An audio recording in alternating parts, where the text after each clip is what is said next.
학생들한테 가장 큰 고민인 에 대해서 알아봤습니다. 너무 고민하지 말고 해결할 수 있는 좋은 방법들이 많으니까 거기에 맞게 이 여드름 잘 관리해서 나중에 후유증 안 남는 그런 백옥 같은 피부 갖추기를 바랍니다. 안녕하세요. 피부과 전문의 장은혜입니다. 수능도 끝나고 또 겨울방학도 얼마 안 남은 지금 학생들뿐만 아니고 또 외국에 유학 갔던 친구들도 이렇게 돌아오면서 피부과로 오는 환자들이 많아지고 있습니다. 청소년기 그리고 20대 초반 제일 고민들은 보통 여드름을 가지고 오게 되는데요. 여드름이 이때는 호르몬이나 여러 가지 문제로 인해서 막 폭발적으로 증가를 하다 보니까 어떻게 어쩔 줄 모르고 해서 막 자꾸 손을 댄다거나 아니면 뭐 자기에게 맞지 않는 치료, 얼굴 여드름이 좀 올라왔다고 막 가서 주사를 맞고 이렇게 막 오는 친구들이 있어요. 정확히 자기 상태가 어떤지를 모르고 상담이나 진료를 받으러 가서 뭐 붉은 자국이 없었는데 도움이 된다고 해서 막 주사를 맞는다거나 이런 시술은 좀 피해야 될 것 같아서 오늘 영상을 준비했습니다.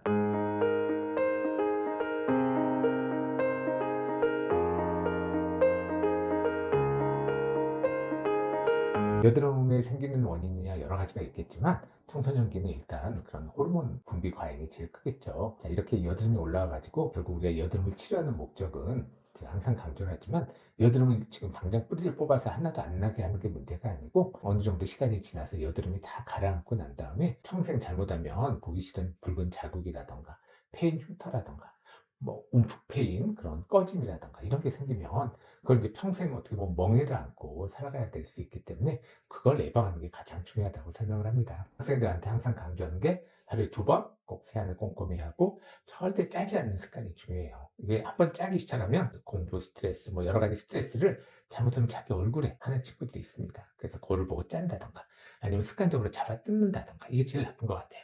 뜯고 나면 아주 보기 싫은 흉터들이 나는 경우가 많습니다. 그래서 절대 얼굴에는 손을 대지 말고 이럴 때 뭔가 바르는 무기 같은 걸 이용해서 적절하게 치료를 하라고 설명을 드리고요.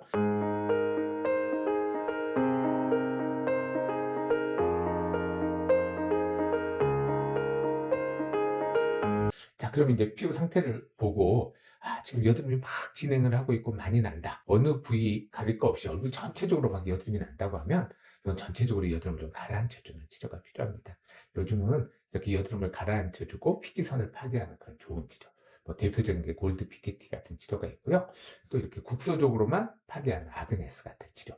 이런 여러 가지 치료들이 있으니까 그 피부 상태에 맞춰서 일단 여드름을 가라앉히는 치료가 필요하고요. 또 어떤 친구들은 보면 여드름이 이제 많이 가라앉아서 별로 없는데 모공이나 흉터들이 너무 신경이 쓰인다. 그런 경우에는 이렇게 여드름도 가라앉히면서 흉터나 모공도 좋게 하는 그런 보충 같은 그런 치료를 보내주게 됩니다.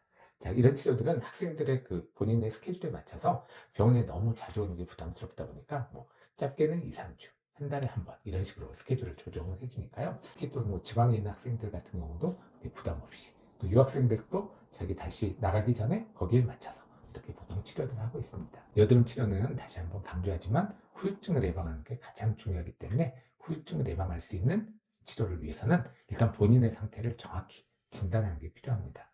그래서 이렇게 잘못된 시술이나 잘못된 치료를 해서 피부가 더 망가지지 않도록 정확한 피부 상태를 피부과 전문의하고 정확한 진단을 하고 거기에 맞춘 그런 해법을 찾아가는 게 가장 여드름 치료에 있어서 가장 좋은 치료 방법이라고 다시 한번 강조합니다.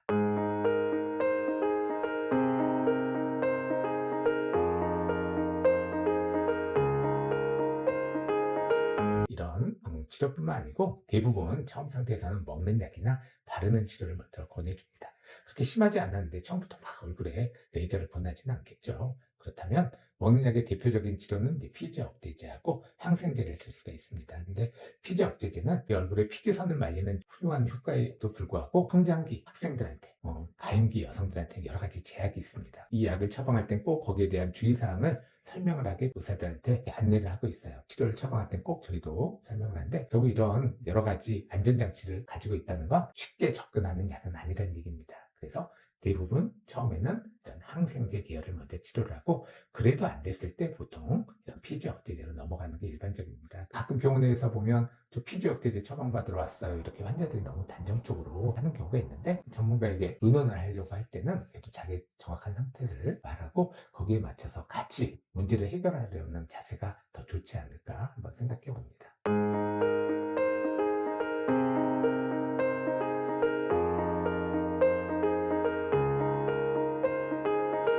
자, 여드름 올라오면 보통 패치들을 붙이고 오십니다. 물론 패치의 장점도 있어요. 손을 계속 건드리지 않는 장점이 있지만 패치를 붙이는 상태에서 좋은 환경을 만들어주지는 않습니다. 그래서 저는 보통 패치를 붙이는 것보다는 바르는 거 위주로 치료를 하고, 정 짜야 되는 건 병원에 와서 주사 맞으면서 피지를 좀 제거를 하는 게 가장 빠른 치료 방법이라고 설명드립니다. 이상 피부과 전문의 장은영이었습니다.